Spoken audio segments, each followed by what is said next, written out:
Hello everybody, I am Dr. Jaimin Trivedi. I am Associate Professor and Director of Clinical Research at University of Louisville Department of Cardiothoracic Surgery. I mostly work in the clinical research and clinical data science projects. And today I am presenting use of AI in medical research, opportunities and limitations. First of all, disclosures. I've been involved in these companies and working with them as consultant for some of their AI projects. And most important disclosure is that I have used AI in parts to make this presentation. I have divided this presentation in 6 segments. We'll go over them one by one. First, we'll look at the existing medical research landscape, then where AI fits in, some of the real-world examples. We'll take a bit of reality check then, look at the path forward, and summarize the whole presentation. We'll start with the existing research landscape. So medical research is basically finding new drugs, new therapies, and new devices. So how is the dollar spent on healthcare in US? Let's take a look at that first. So annual US healthcare expenditure is about $5 trillion, which is more than GDP of all of world's countries except US and China. Of these $5 trillion, about a third is spent in hospital costs, about 20% in doctors' offices and clinics, and about 10% is spent on the prescription drugs. About $1 trillion are spent on administration and research, out of which about $270 billion are spent annually in medical research. Out of those 270 billion, about 70 billion are from government funding from agencies like NIH, CDC, and Health Research and Quality. When it comes to commercial research funding, about $200 billion are spent by various, healthcare companies like pharma companies and device companies.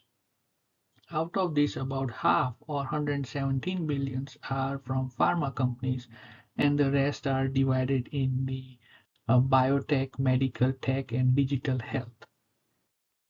These are the top 5 US pharma companies, which are Pfizer, Johnson & Johnson, Merck, etc.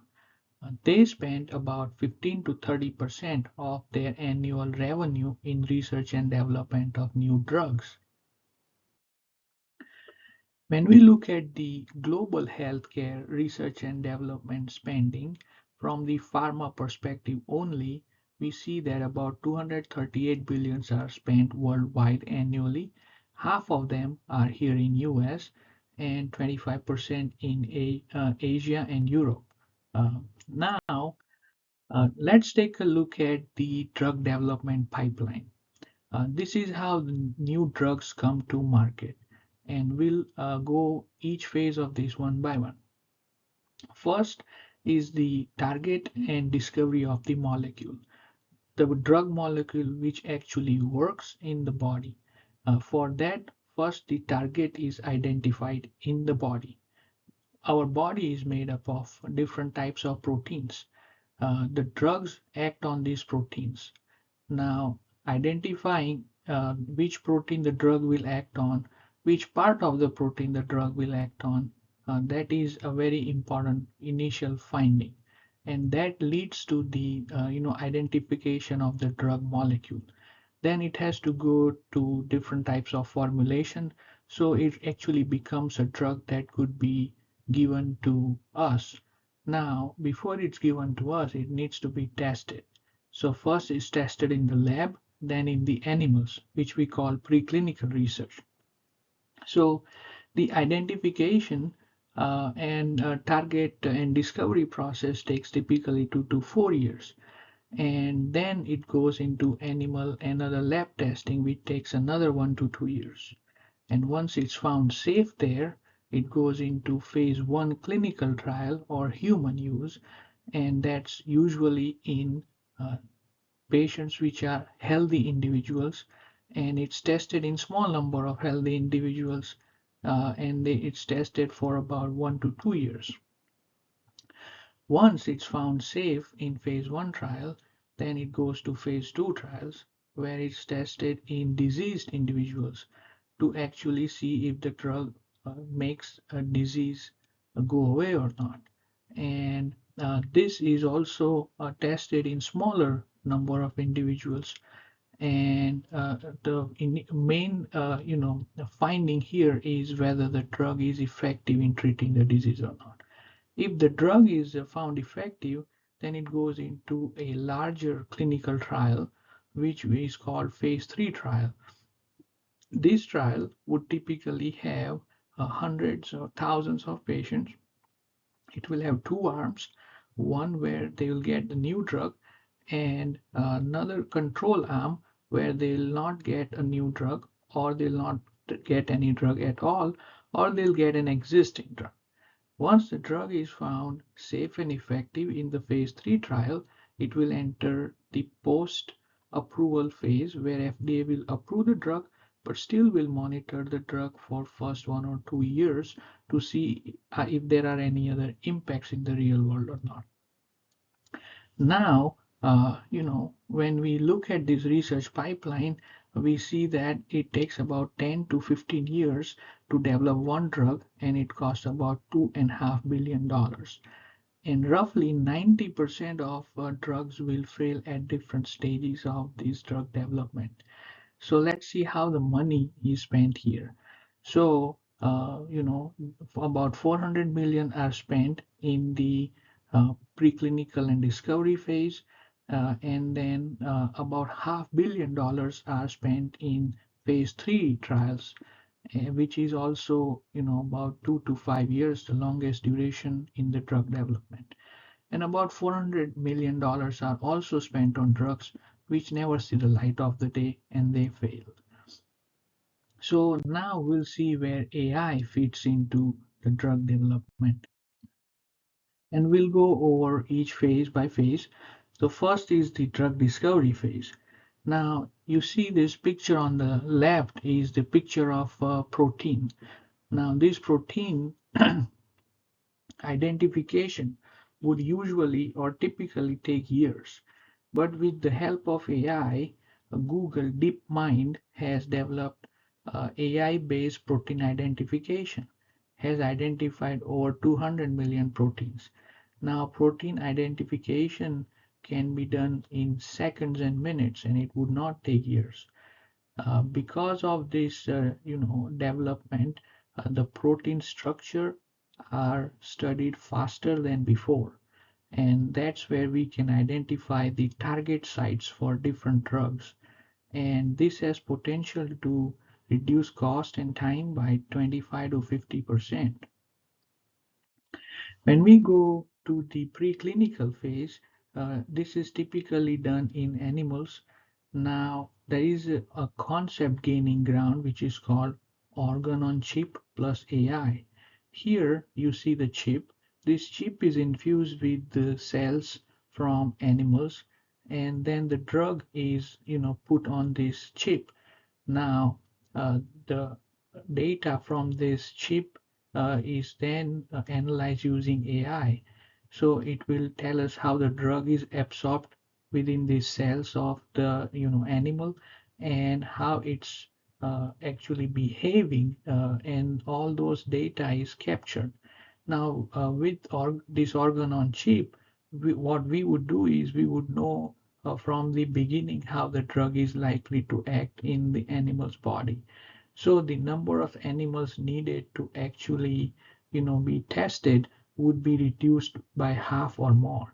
Earlier, if we would need 10 animals, we would probably now need 5 animals. Again, a huge cost saving possible here, up to 70%. Now, phase 1 trials. Phase 1 are usually in the healthy individuals. In these trials, we look for any sensors which, meaning any alerts that give early signals for any adverse actions of the drug or any drug toxicity. Now, there are some sensors available and some AI-based data available that can provide early warnings, at least in some cases 3 hours before actual adverse event happens.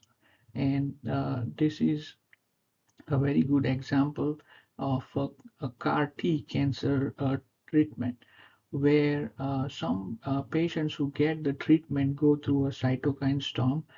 Their heart rate increases, blood pressure drops, but with this temp track patch, it monitors patients' fever, and it can tell us about 180 minutes before the patient actually goes in any clinical problems. So we can treat these patients early on and prevent any catastrophe. This way, it has a lot of cost reduction possible because we don't need to spend a lot of time treating these patients for any complications. Then is the phase 2 trial. Now, a phase 2 trial has EHR integration with the help of machine learning and AI algorithms. And what it can do is it can identify, again, the toxicity sensors in these patients early on, and it can also identify if the drug works or not in these patients early on. It has a lot of potential of the data generation that could be used further to develop any other models to identify in which patients the drug is likely to work better or more. Now we move on to phase 3 trials. In phase 3 trials, AI has a lot of potential. The average cost in phase 3 trial is 1 million per day. About $500 million are roughly spent in this phase for drug development. Now, first, the AI can identify high volume sites, meaning if the drug is for cancer, it will identify programs that treat higher number of cancer patients. Once it identifies those sites, it will then use the EHR integration to identify patients who qualify to become part of this clinical trial. And it would reduce the enrollment process from days to minutes. And this way you can enroll the patients in clinical trials faster, quicker. You can monitor their data with help of AI based technologies, so the data collection is also streamlined. This has potential to save about 70% of time and cost. Moving on, what we see here is the FDA Sentinel initiative. Now the drug is working, it's approved by FDA, it's in the real world use, but there are still some problems possible.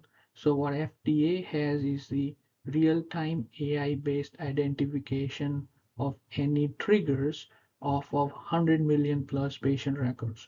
So it can quickly identify any issues with the drug before waiting days of report coming out from the hospitals. Now let's see some of the real world impact, some of which we have already seen. Here is the protein structure from Google's DeepMind. We have seen that this has been very, effective in identifying different protein structures and target, and it has reduced the time. We now, since we identified the target, now this is an example of AI-based drug development or the molecule development. This is a drug developed by in silico. It's a drug to treat pulmonary fibrosis. Pulmonary fibrosis is a lung condition, and since the protein is identified, based on the protein, they identified the molecule which acts on the drug within 46 days, which used to take about 2 to 4 years. And then it went into the early testing. Now the drug is at phase 2 trials already, and hopefully it will be approved in near future. Another example is AI-based literature search. During the COVID-19 period, they identified baricitinib and drug used for arthritis has some antiviral properties using AI-based literature research. And they hypothesize this drug could, be possibly a treatment for COVID-19. In 11 days, they hypothesized, they put the clinical trial together, and it showed promising results. And FDA and WHO has approved it and is part of their protocol.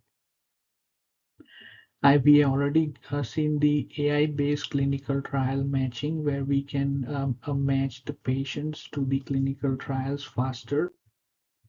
AI-based FDA surveillance in real world of any adverse events or toxicities.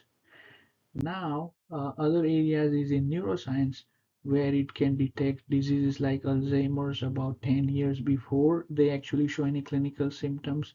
It works as a Neuralink. We all are aware that it is basically a brain-computer interface where the chip is implanted in your brain, and it helps paralyzed patients talk or communicate. And again, this is very important, the blood-brain barrier, which does not allow a lot of drugs to pass through that, so they can not be effective on your brain cells. Now, with the DeepMind AlphaFold, you can identify some of the drugs which act on some of these proteins in blood-brain barrier, so you can identify more drugs who would act on the brain. Now, so far what we have seen is the impact of AI, a rather real-world impact of AI in the conventional medical research of drug development. But there is a whole other aspect of AI ML devices, or in other words, AI ML algorithms or models. Now, these are the algorithms or models which can either detect certain things faster, or they are used in diagnosis, or they are used in some treatment algorithms. And these are called AI ML devices as classified by the FDA. So far, 1,500 almost devices have been approved by the FDA, and about three-fourths of them are in radiology, and about 15% in cardiology. In radiology, all the CT scan, X-ray, MRI images, they are run through different AI models, and they can detect certain diseases faster. They can prioritize certain things in terms of diagnosis. And one example we see here is the detection of pancreatic cancer more than a year before it shows any signs or symptoms. And this is huge because it's one of the most lethal cancers. And this picture shows the data from Mayo Clinic that it identified the pancreatic cancer 475 days before it showed any clinical signs. In cardiology, it can also be used in imaging, in echo, in ECG detection. One of the things is the cardiac arrhythmia or cardiac rhythm disturbances. A company called Anumana has developed a AI model where it will detect any abnormal heart rhythm about 3 years before it will actually happen. So there are other such companies which are looking at, coronary flow. They are looking at cardiac risk reductions. A lot of wearable devices that can detect your high blood pressure or abnormal heart rhythms. All these use AI in different magnitudes. Again, AI is driving a lot of cancer research. Cancer killer cells using CRISPR technology is in development, and AI-based anti-cancer vaccines are in development. So we have seen, all this AI-based research going on. But let's take a look at some of the real-world failures of AI. The first comes to mind is IBM Watson Oncology. Now, IBM Watson suggested some of the unsafe and most inaccurate treatments, which were detrimental and potentially hazardous. But there was a reason for that, because it trained on non-real synthetic data. Uh, so this was a $62 million disaster when it was employed at the MD Anderson Center. Another issue we found was in the epic sepsis model, where the model developed at one institution worked really well, but the same model was not replicated at other institutions, and it did not have even 10% sensitivity. Similarly, the Optum's algorithm was biased against the black race, and it did not provide the correct estimation of healthcare needs. Another example is the NIH-funded AI dermatology project, where it would detect certain skin conditions based on photographs, but it would only work if you take a high resolution, high definition photograph, but it would not work if you use your phone camera. So there are limitations of AI. And what are these limitations? So I have divided them in two parts. The first I call operational limitation. And data is the most important sort of underlying reason of that. And we see here that insufficient, missing data, inaccurate data will give rise to inaccurate models. And this is a big problem. The other issue is model unboxing. Uh, we can't, as clinicians, rely on because the models say so, because we need to identify what are the issues, with the patient, so we can treat those things. Just because the model said that someone is at high risk of kidney failure is not enough for us, because we don't have any other data to act upon. The other issue is AI hallucination. And here we see that recently AI fabricated data to write article and that was published in journal. And some of the citations in that article were completely fabricated by AI. So AI fabricating data and the fabricated data fed into AI, that would increase the hallucination.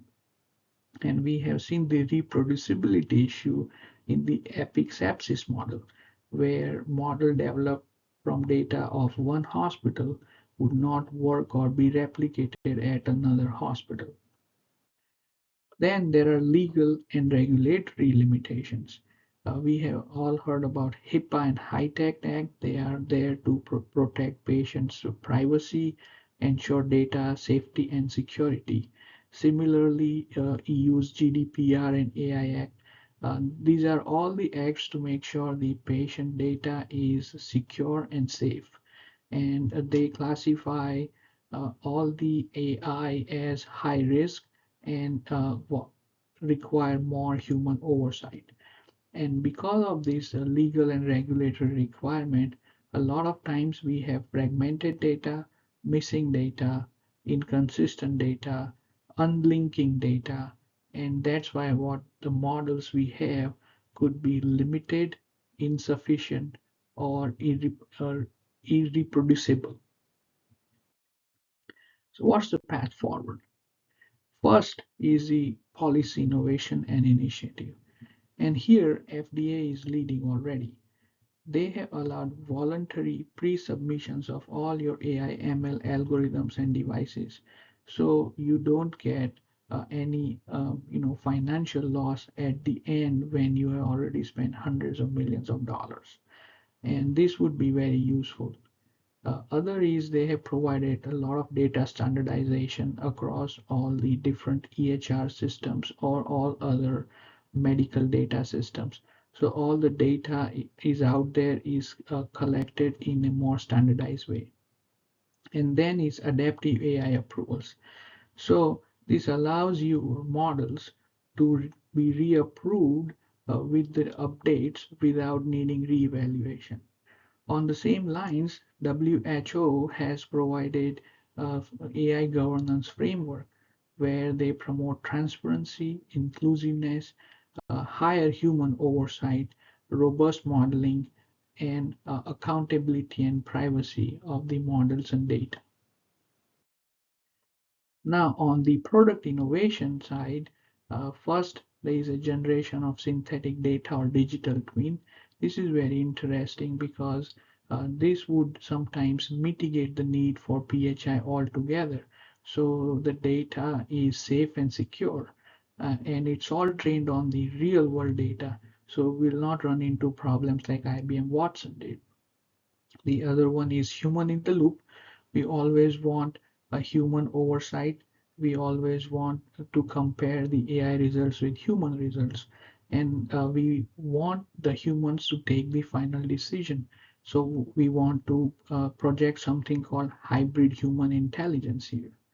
And then the explainable AI. So we get rid of the unboxing problem. Because if model said something, we would know exactly why the model said something, and then we'll know these are the factors which make this patient at high risk of a kidney disease. So we can try and act on those problems so patient does not get kidney disease.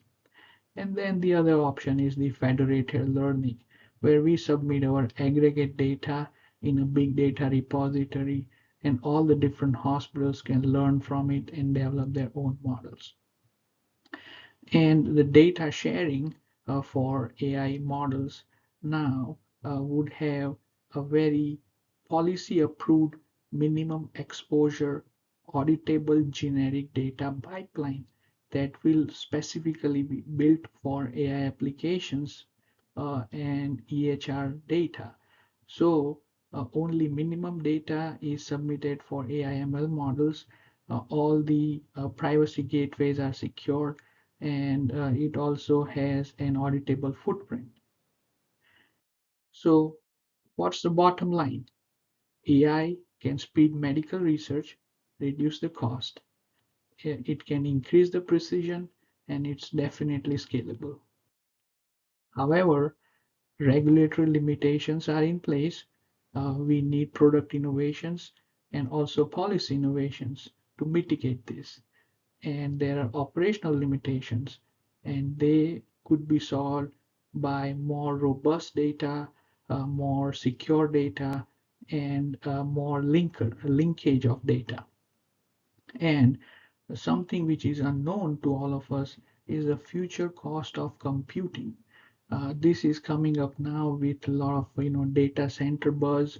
So we will then at some point have a drug development versus a computing capacity debate, and this would be something to look for in future. So I ran through this presentation on, but then I also put this presentation on Claude, and what it told me that this is 97.3% accurate. And then the 2.7% is where IBM Watson used to live.